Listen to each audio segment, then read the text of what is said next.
Yes, I like.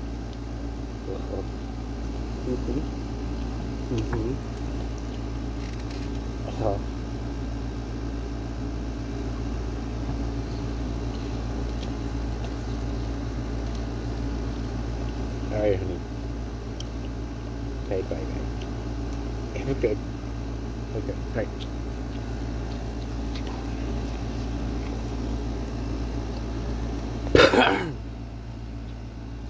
So this is probably where we're going to record from a lot. And I guess this can be one of our videos about our puppy. This is Anastazia.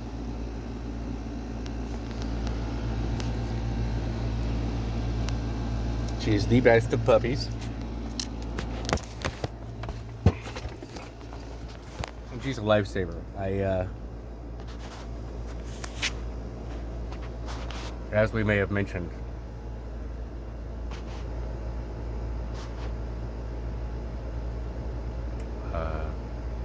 we started seeing a therapist at the Portland Vet Center, and one of our partners had been dreaming about this dog, and we talked to her about it and talked to the therapist about it and agreed that a puppy might help keep us centered and focused and give us some sort of continuity, in that we always have this dog, we always have this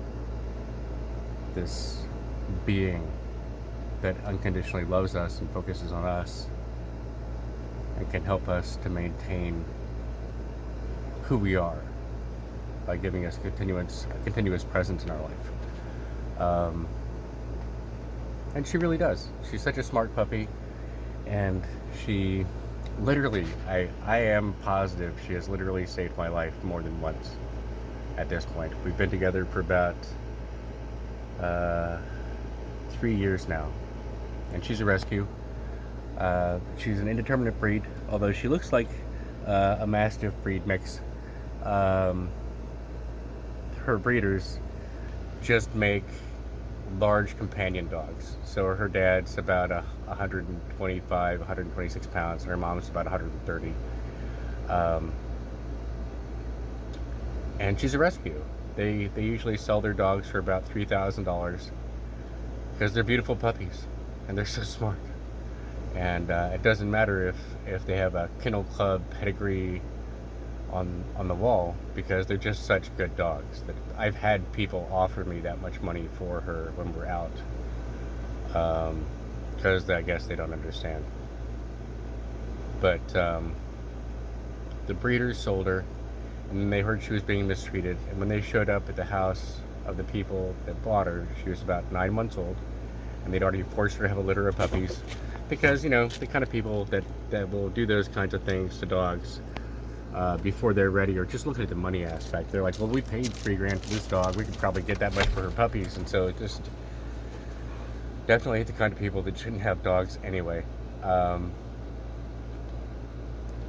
So they'd already made her have puppies, and they'd already taken them away from her, which means that they probably took the puppies away too early, and they probably got her pregnant really, really too early, because she was just over, you know, almost maybe 10 months old, but around nine and a half months old when they rescued her. And so when they showed up, she had a bait mask on her, and she had scars on her ears and on her face, because they're letting the other dogs attack her while she was wearing a bait mask to try to make her aggressive. And so they just took her, didn't give them their money back, reported them, and then they gave her to me for $140. Yes, honey bunny. I know, you can come back over here.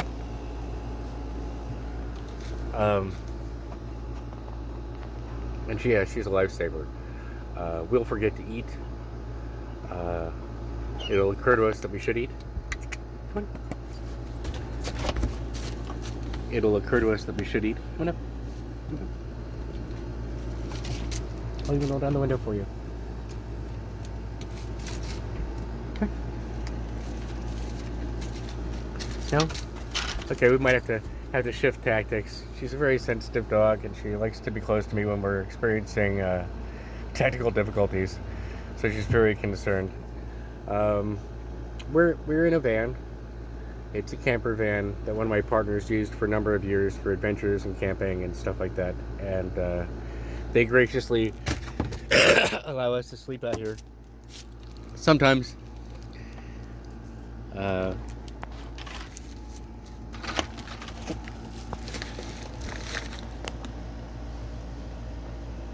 Because we have issues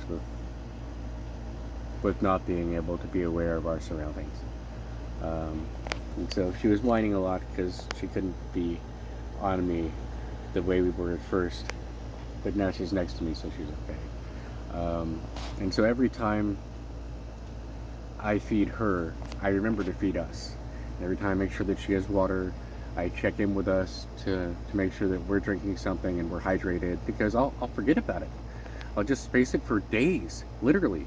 We had this issue for a while where we didn't evacuate our bowels every day, because we'd think about it when some part of the meat sack notified us that it needed to happen. Be like, hey man, I'm too busy. I'm gonna put that off till later. And you have conscious control over every part of your body. And one of our issues and set of real benefits is that we spend a lot more time up close and personal with our subconscious than most people do. So having conscious control over our large intestines and stuff like that isn't a huge deal. You can literally cause the muscles to reverse direction and push everything backwards for a bit, because you ain't got time for that shit right fucking now, dude. And that's one of the things, is that your mental health issues often give you the keys sort of to the universe in a lot of ways, because they force you out of a standard linear pattern of thinking. You know, the circumstances of our existence are such that we really want to have a lot of control over things, for instance. And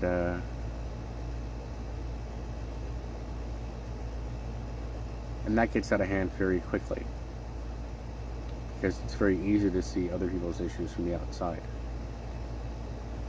But because you're seeing them from the outside, you're only capable of understanding them or impacting them from the outside.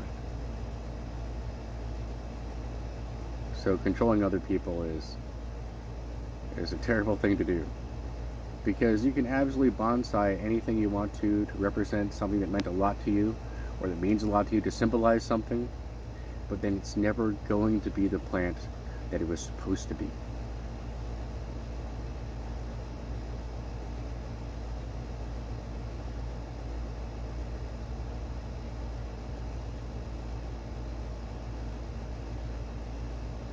You know, yes, it's pretty. Yes, it perfectly symbolizes whatever you wanted it to symbolize, or represents whatever you felt it should represent. But it is absolutely not what it was, and what it should have been. So it's we always say that yes, we're control freaks. Yes, we are very dominant, and we have the urge to absolutely control our surroundings because we're terrified.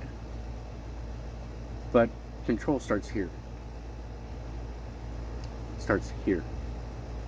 In controlling ourselves and learning how to coexist. Because that's kind of an axiom of ours, is that it's just so hard to even be alive on this planet. That why do we make it harder for each other? Why aren't we all just in there swinging for everybody else and pitching in and helping as much as we possibly can? You know, and we're very proactive about that kind of stuff in a lot of ways. But again, it's easy for us to digress. And I wanted to talk about Anastazia again.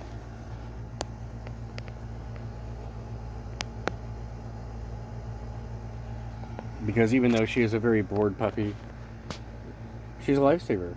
She's smart enough that she can work doorknobs, and she's large enough that she can definitely command somebody's attention. It's sort of an axiom that if you see a service dog without its person, you should pay attention to it, follow it, or whatever you have to do to try to figure out where its person is, because we don't leave them. You know, they're too big a part of our support structure for us to let go of them for very long whatsoever. It's hard for me to be separated from her for more than a couple of minutes, even if it's necessary. It's brutal.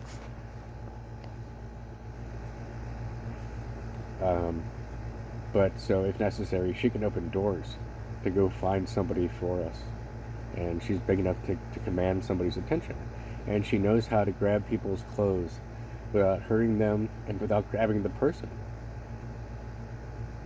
You know, and she just learned that stuff so fast.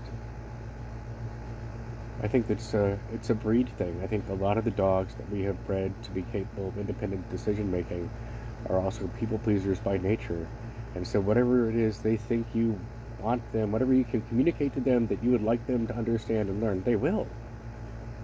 They will. Anastazia responds to words in English, coded whistles, you know, subvocal and nonverbal commands. You know, she saved my life.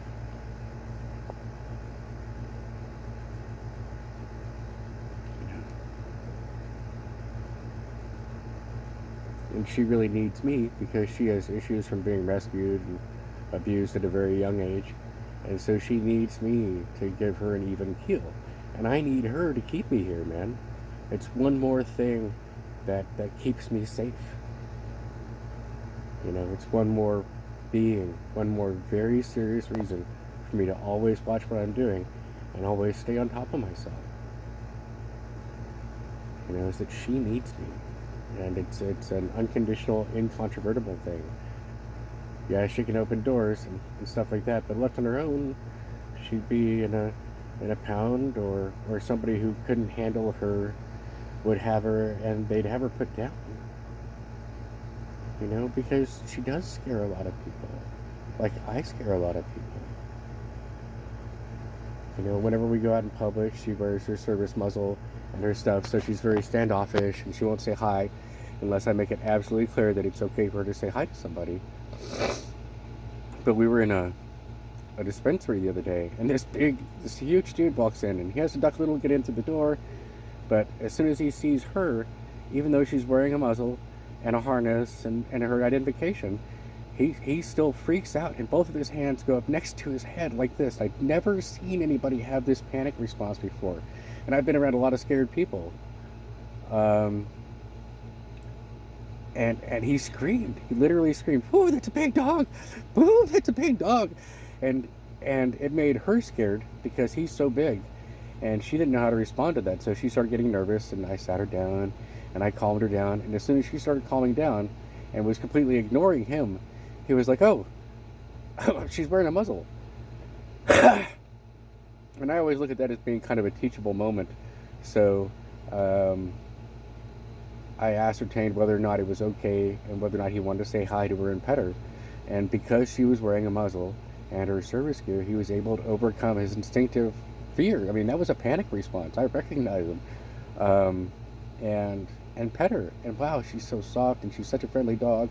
And I find that having her muzzle on, especially, it doesn't really matter so much the service gear, um, makes her more approachable to people who are afraid of dogs that are of that apparent breed or that phenotype or whatever. A lot of people have an initial fear response, and they're like, "Oh, she's wearing a muzzle and she's not barking and she's not acting aggressive and she's just kind of being aloof and standoffish, not really paying too much attention to me." And they're like, "Oh, can I pet your dog?" And if it's okay, then yeah, sure, we can let that happen. And so I find it really helps a lot. Plus, it helps for insurance purposes, and nobody can accuse me of using her to intimidate people, because they will, you know, especially people with guilty consciences. The neighbor across the street has a really low picket fence, and this kid was wandering down the street looking for a target, and my partner made me stop leaving bags and cans on the front lawn as bait for people who would steal from my neighbors, because she didn't like the fact that it it caused us to get into more confrontations. Because I'd just sit here in the van and watch a bag of cans on the front lawn all day waiting for somebody, and as soon as they walk over and start looking at the cans, and as soon as their attention is focused enough and they're looking down and starting to reach for it, I pop out of the door and I'm like, "Hey, what are you doing?" Like, "Oh, are you using those cans?" "Yeah, they're bait. Get off the property and stop trying to steal from me and my neighbors, man." But so this kid's walking down the street and he doesn't know, and I'm just sitting out in the front yard with Stasia, and she's wearing her muzzle, but not her service gear because we're in the front yard. And he wanders over with his bike, and he accidentally picks up his bike and drops it on the other side of the fence. So he has an excuse to walk onto the neighbor's property and to see if there's anything lying around on the ground, or just check things out. Is there a back door? Whatever. And as he's doing this, he's looking around, but the bike's already over the fence, and he's dropping it when he sees me and makes eye contact with me and realizes that I am watching him the whole time. We've had friends hire us for loss prevention in the past, and that's just the best thing you want to do, is just position yourself in a place where you can see your area of the store very clearly and watch everybody. Most people who are going to steal something, even if they don't do it while they're in the act, they will case around to see who's watching them before they steal something. And if you make eye contact with those guys, they are not going to steal anything. It's just a math thing. When they look at you and they're like, oh, he sees me. This person understands me. Then they don't want to, because that's the whole idea, is to get away with it. Some people are very bold, but they're not looking around. They're just making sure they have a clear avenue to the door so they can grab whatever it is and run. And those ones are harder to prevent, but easier to trip. But yeah, and so he walks across the street after he picks up his bike without doing anything, and he's like, Stasia wanted to warn him off because I'm very, very territorial, and I do not appreciate people interfering with my neighbors or coming onto the property of people that are good enough to let me sleep on their property somewhere. It's just a thing. I don't care, and so it makes me very, very unhappy. And she could see that I was getting tense enough that this kid might be in danger from me. So she barked a couple of times in her non-aggressive voice just to warn him off. And he says, "Hey man, if your dog bites me," even though she's wearing a muzzle, because he wants to start out being aggressive because he knows I've caught him. So he wants to go on the assault. And I just looked at him and I said, "I am much more likely to bite you than she is. Walk the fuck away and stop trying to steal shit from my neighbors." And it's just tough. I I am technically homeless, and because I can't, I can't. I can do it for long periods of time, but I need some sort of ability to be able to just be outside. I've lived in houses for years, and I have established residences and maintained them for years. I have to be able to sleep outside somewhere. Um, this partner's been kind enough to allow me to shape the property in such a way that it sort of looks like you're in the middle of the woods. I have done a lot of tree work for them because they have some trees in the property. Because it's Portland, you have trees in the property, and I've been able to select limbs and line the paths with them so it looks like you're hiking and stuff like that. Because that really helps me with my comfort zone. I used to be a lot worse in that I could stay in society for about a year and a half, 2 years maybe, and I'd need to run out to the woods. I'd need to go out to the woods.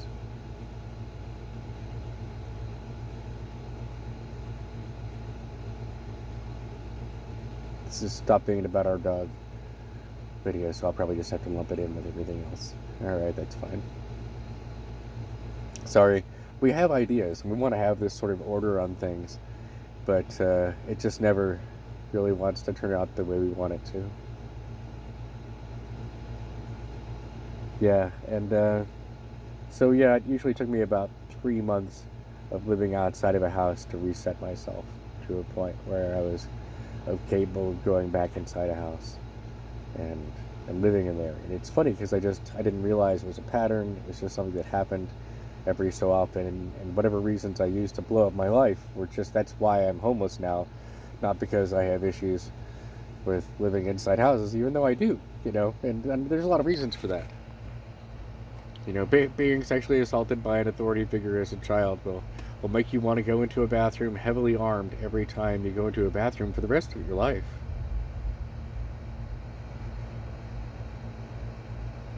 And it gives you really interesting perspective on sexual dynamics from there on out.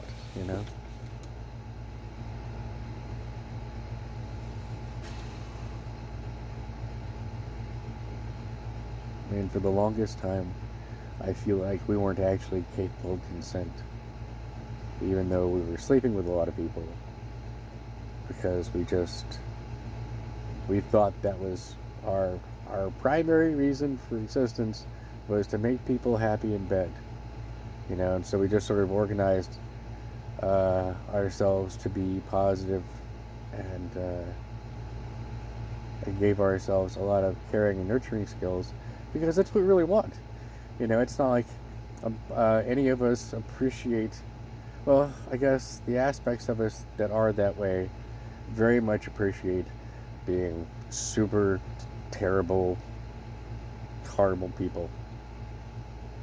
And the rest of us just don't like even living in here with them. So we've always tried to have our outward demeanor and behavior be as positive as possible.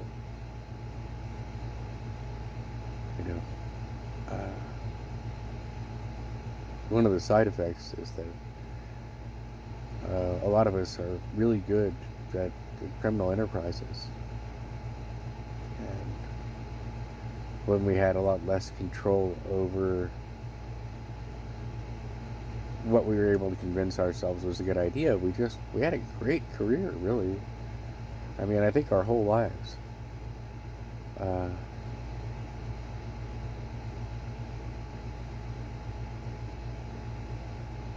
I think by the time we were, I used to go out and catch snakes and frogs and stuff like that, little turtles in Mississippi, around Keesler Air Force Base and environs, and I would sell them to the other neighborhood kids, knowing full well as soon as their parents found the frog, lizard, turtle, what have you, they would make him get rid of them, and so I just sell him some more tomorrow. And he was just like nickels and dimes and quarters or whatever, but kept me in candy.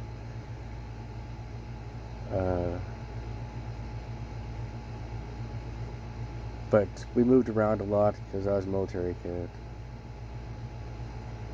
and we hit Noriega's Panama,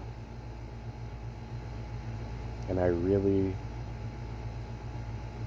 started to understand what sort of possibilities were out there for people under the right conditions.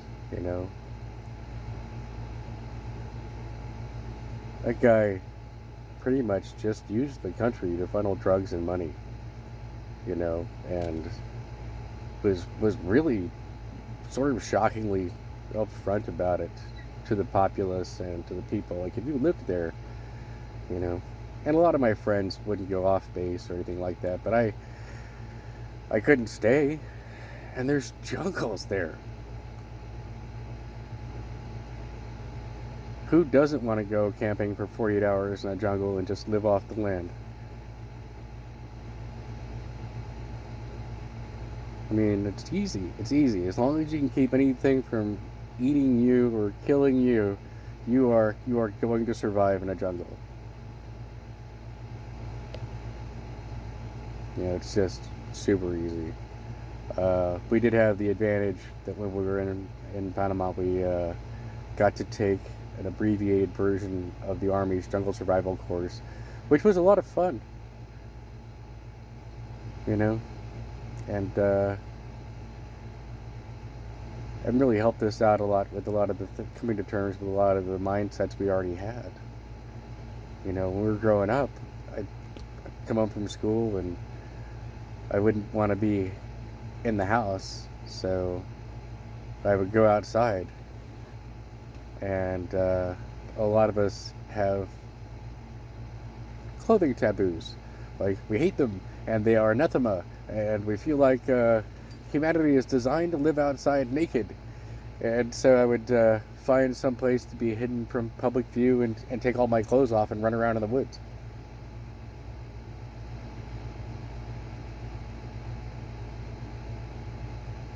And I still think that's one of the best feelings in existence. It's just being naked in the woods. Especially if there's sunlight. Because you can feel it hitting your skin. You can feel the air on every inch of your skin. And every hair on your body is an antenna. And every air molecule that hits your skin has a story to tell you. Like, every raindrop tells you the story of its fall from the heavens when it hits you. People are geniuses, and we have supercomputers in our heads. We just tend to ignore the great aggregate mass of data because most of the brain's all like, oh yeah, of course. Yeah. Oh yeah, totally. When that raindrop hit my skin, I recognized it started as a tiny little particle way up there, accreting some charge and starting to collect some atoms. So, look, hey, it's got some water on it. It's going to bounce up and down between some layers here. And your body understands that intuitively and instinctively, the same way it understands the ballistic arc of catching a baseball or anything. We do all this math all the time.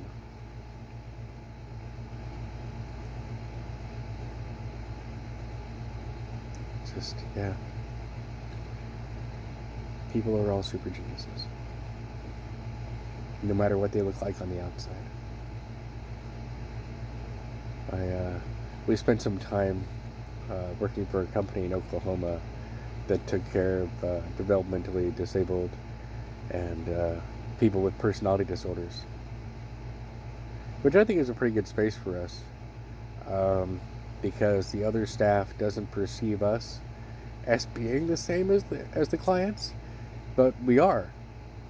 In so many ways, we are really a lot like those clients. One of the most frustrating things about having impaired brain activity is the frustration,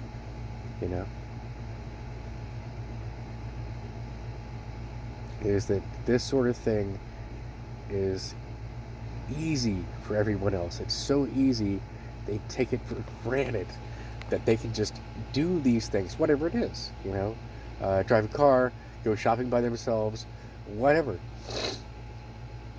It's so easy for them.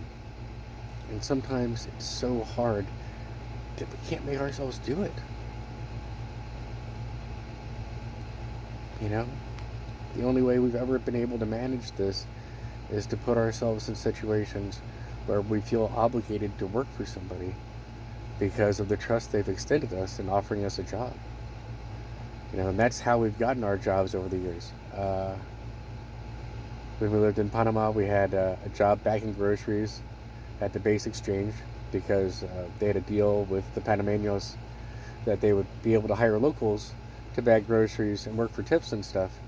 And so I and my twin brother got jobs there, and it was just amazing. It was great. We learned a lot of Spanish, and the local guys really liked having us work for them because we got bigger tips, and we all put our money into a communal pot and split it evenly among everybody who worked that day, because it was just a group effort. If you weren't bagging groceries, you were helping somebody else bag groceries, you were grabbing a cart so somebody else could take the groceries out, running empty carts back in. And it was just, we had this very team community sort of everybody does everything kind of attitude. Even the guys who were in charge of the general run and mill of things and who got which lanes and stuff like that when everybody took their breaks was a rotating shift from the mass of us. And they never gave us the opportunity to do that because we were kids, but they liked having us work there. And yeah. It was definitely educational. There were so many drugs in Central America that it was ridiculous. It's like what people's worst nightmares of legalizing drugs in America were like, but it was just like that because he uses a funnel. It's a very small country, and there's a very narrow area to funnel all the drugs and money through. So of course, everybody in Balboa City and everybody within a certain distance of the canal is just going to have so much drugs they don't have any idea what's going on. I mean, guys who sold loose joints would get a kilo of coke every day just to sort of work with. And their main job was having this little crate selling loose joints, but every now and then somebody bigger would be like, hey man, I'm down and I need a kilo of coke from you so I can keep my business going until I get my next shipment. And they're like, oh yeah man, sure, right the fuck on. And if it didn't happen, they could offload that shit every day and get another one the next day. It's insane. It was insane. Yeah, that was our first introduction to hallucinogens too. We usually got cast as a bad kid at whatever school we went to, mostly because of remarks our previous school had said about us, and the fact that most kids don't grow up with facial scars and brain damage that gives them explosive responses. I mean, it works out really well a lot of times, but also very badly sometimes.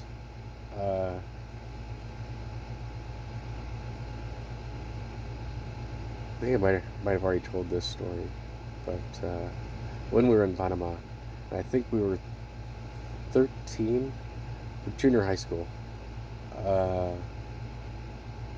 My twin brother and I were in line for lunch, and this kid grabs a burrito off of somebody's tray in front of me just because he's a bully and he's just doing it. And I didn't even think about it. I just grabbed a plastic knife off my tray and slashed open the back of his hand across two of his fingers to get him to fucking drop it. And he fucking dropped it.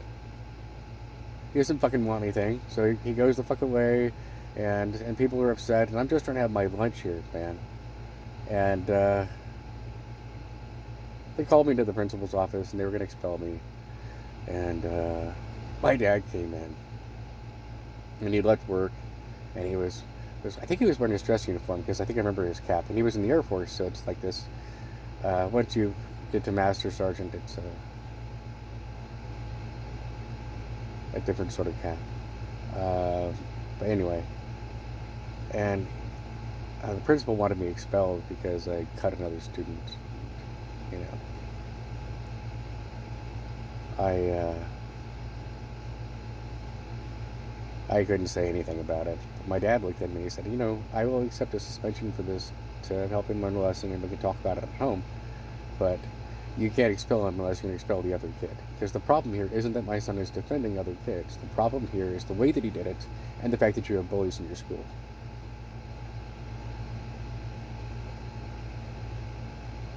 And the kid didn't take any stitches or anything, because it's a plastic knife, so I had literally just barely cut through the skin.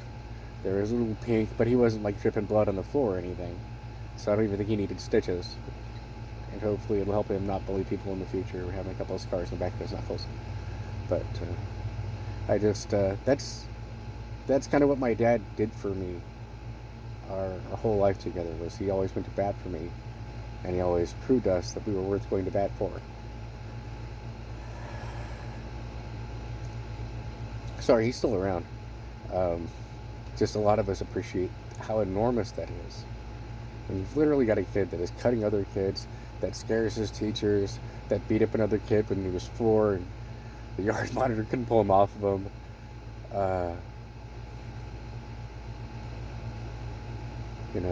I just...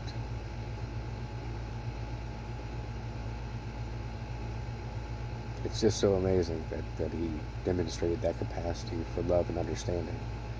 The guy took classes and went to college to learn how to parent somebody like us. He wound up teaching parenting classes to other people in the military in his spare time. They would meet in our living room. And so definitely had one of the most positive impacts in our life. Really.